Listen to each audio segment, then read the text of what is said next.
Hello everyone, welcome to PhD jobs and admissions. This is Ankita Sood and students, आज की इस video में हम लोग डिस्कस करने वाले हैं अलीगढ़ मुस्लिम यूनिवर्सिटी के पीएचडी एंट्रेंस एग्जामिनेशन के लिए रिसर्च मेथोडोलॉजी के most important multiple choice questions.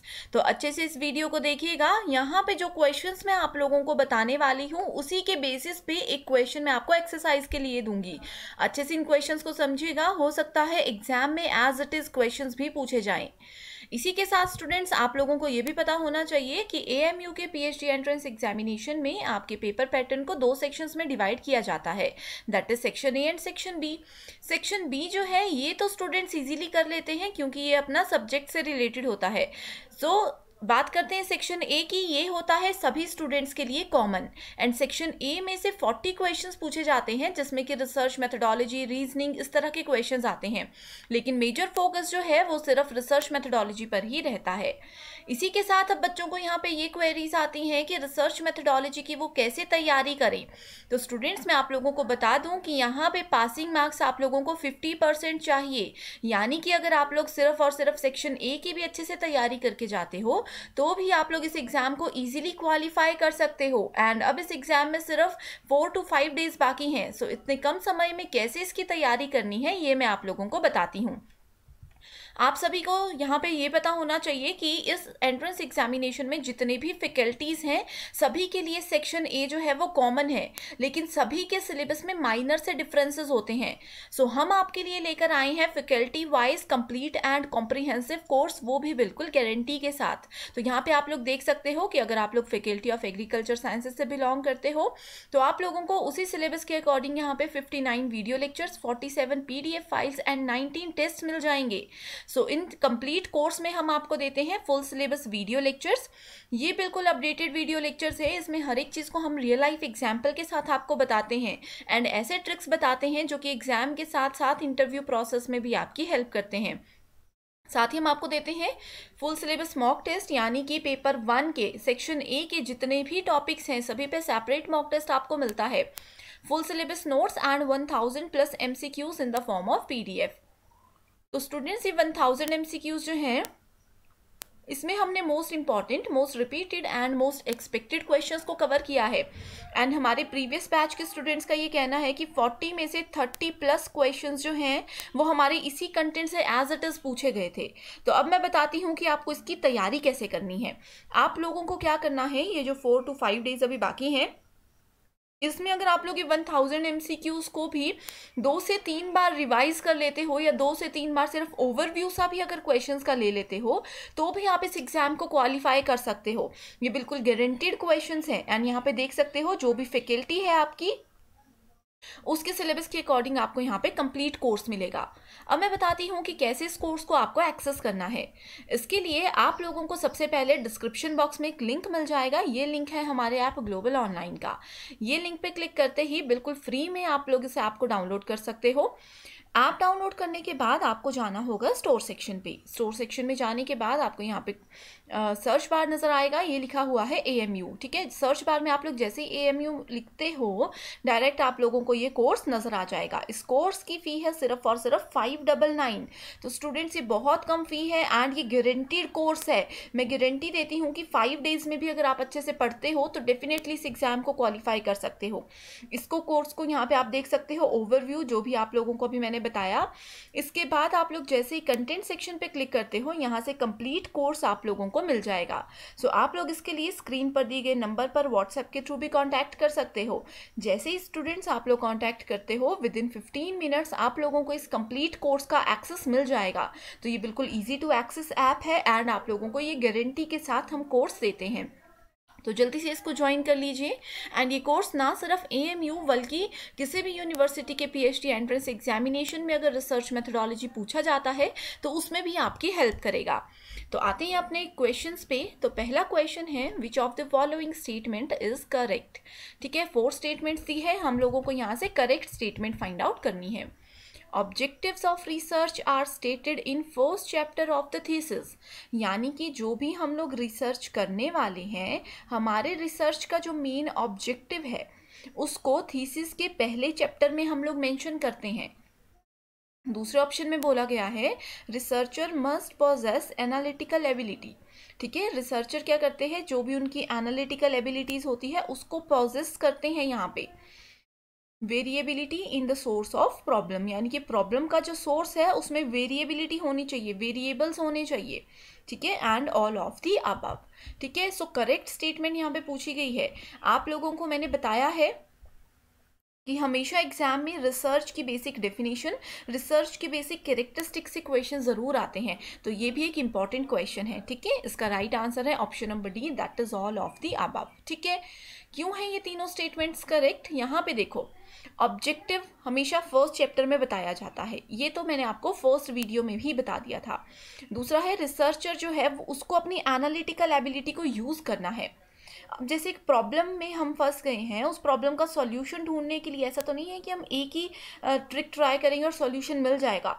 हो सकता है हमें ऑल्टरनेटिव्स भी यूज़ करने पड़े। तो हमारी जो एनालिटिकल एबिलिटीज़ हैं, किसी प्रॉब्लम से बाहर निकलने के लिए कैसे हम अपना दिमाग लगाते हैं, दैट इज़ वेरी इंपॉर्टेंट। ठीक है, सो यहाँ पे रिसर्चर्स को अपनी एनालिटिकल एबिलिटीज़ को पोजेस करना ही होता है।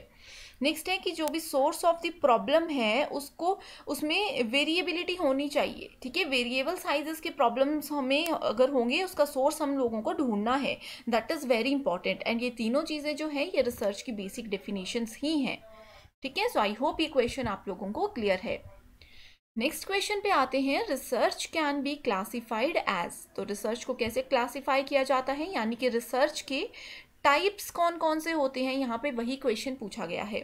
Basic, applied, action research, qualitative, quantitative research, philosophical, historical, survey and experimental research, या फिर all of the above. So students, अगर आपने मेरी प्रीवियस 16 वीडियो लेक्चर्स देखे हैं एंड अगर आपने 100 मोस्ट एक्सपेक्टेड क्वेश्चंस की जो मैंने एक सीरीज अपलोड की है वो देखी है, तो मैं गारंटी के साथ बोल सकती हूँ कि इसका आंसर आप लोग विदिन 10 सेकेंड्स दे सकते हो।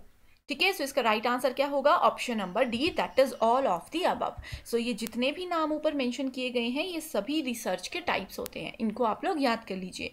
ठीक है, बेसिक रिसर्च। अब यहाँ पे एक होमवर्क क्वेश्चन है आप लोगों के लिए, वो क्या है? ये बेसिक क्वेश्चन है।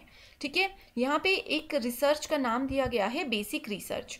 बेसिक रिसर्च के दो और नाम होते हैं, किस दो नाम से बेसिक रिसर्च को जाना जाता है वो आप मुझे कमेंट करके बताओगे। ठीक है, ये होमवर्क क्वेश्चन है, आई नो आपको इसका आंसर आता है। नेक्स्ट क्वेश्चन है, fundamental research reflects the ability to. Fundamental research जो होती है, यानी कि प्योर बेसिक रिसर्च जो होती है, उसकी वो क्या एबिलिटीज को रिफ्लेक्ट करती है? सिंथेसाइज न्यू आइडियाज, यहाँ पे आइडियल्स नहीं है, सॉरी आइडियाज हैं। ठीक है, expound new principles, evaluate the existing material concerning research, last option है study the existing literature regarding various topics. तो फंडामेंटल रिसर्च का मेजर फोकस किस पे रहता है? सो राइट आंसर है यहाँ पे एक्सपाउंड न्यू प्रिंसिपल्स। ठीक है, यानी कि हम नए प्रिंसिपल्स को फाइंड आउट करते हैं, उनको ढूंढते हैं। आगे हम उन प्रिंसिपल्स को कभी यूज करें या ना करें वो डिपेंड करता है सिचुएशन पे, लेकिन इस लेवल पे हम क्या करते हैं? चीजों को कलेक्ट करते हैं, नॉलेज को कलेक्ट करते हैं। ठीक है, नेक्स्ट क्वेश्चन है, the main characteristic of scientific research is. तो साइंटिफिक रिसर्च जो होती है उसकी मेन कैरेक्टरिस्टिक क्या होती है? एम्पेरिकल, थियोरेटिकल, एक्सपेरिमेंटल, या फिर ऑल ऑफ द अबव। ठीक है, तो यहाँ पे मैंने आप लोगों को हमेशा बताया है कि साइंटिफिक रिसर्च क्या होती है? साइंस में क्या करते हैं साइंटिस्ट? ऑब्जर्व करते हैं चीज़ों को। अब मान लीजिए एक केमिकल में दूसरा केमिकल ऐड किया, ठीक है, उसका सॉल्यूशन क्या आया? मे बी उसका सॉल्यूशन वो हो जो हम सोच कर चल रहे हैं, मे बी ये एक्सपेरिमेंट हमारा फेल हो जाए। तो साइंटिफिक रिसर्च ऑब्जर्वेशन के साथ काम करती है, ये एक ट्रिक मैंने आपको बताया था। दूसरा, यहाँ में से इन तीनों में से एक ऑप्शन है, ये मैं बताती हूँ कि डी ऑप्शन नहीं है करेक्ट। ठीक है, ये तीन ऑप्शंस में से एक ऑप्शन ऐसा है जिसका डायरेक्ट मैंने आपको बताया है ऑब्जर्वेशन से रिलेटेड होता है। ऑब्जर्वेशन एंड एक्सपीरियंस, ये दो टर्म्स इन तीनों में से किससे रिलेटेड होती है? अगर आपने प्रीवियस लेक्चर्स देखे हैं तो आप इसका आंसर इजीली दे सकते हो। सो राइट आंसर होगा option number A, that is empirical. ये ट्रिक मैंने आपको बताई थी, कैसे बताई थी? एम्पेरिकल यानी कि एम्पायर। एम्पायर होते हैं मैच में, वो क्या एम्पायर कैसे बनते हैं? एक एक्सपीरियंस्ड पर्सन जो है वो एम्पायर होता है, वो ऑब्जर्व करते हैं प्लेयर्स को एंड देन उनको रिजल्ट बताते हैं कि आउट है या खेल सकते हैं आगे, जो भी है, ठीक है। तो एम्पायर करते हैं अपने अपने एक्सपीरियंस और अपने ऑब्जर्वेशन के थ्रू काम, ठीक है। वैसे ही साइंटिफिक रिसर्च में भी क्या होता है? ऑब्जर्वेशन होती है। तो ये दोनों को लिंक करने की टर्म है ऑब्जर्वेशन। सो इसीलिए यहाँ पे राइट आंसर होगा एम्पेरिकल रिसर्च। इस क्वेश्चन को अच्छे से समझ लीजिए, हो सकता है यहाँ पे इसको पूछा जाए the main characteristic of empirical researchers, तो आप लोग यहाँ पे कुछ भी साइंटिफिक रिसर्च ऑप्शन में आ सकता है। तो हमेशा क्या होता है, इसी तरह से क्वेश्चंस को थोड़ा सा घुमा करके पूछा जाता है, मीनिंग चीज़ का यही होता है।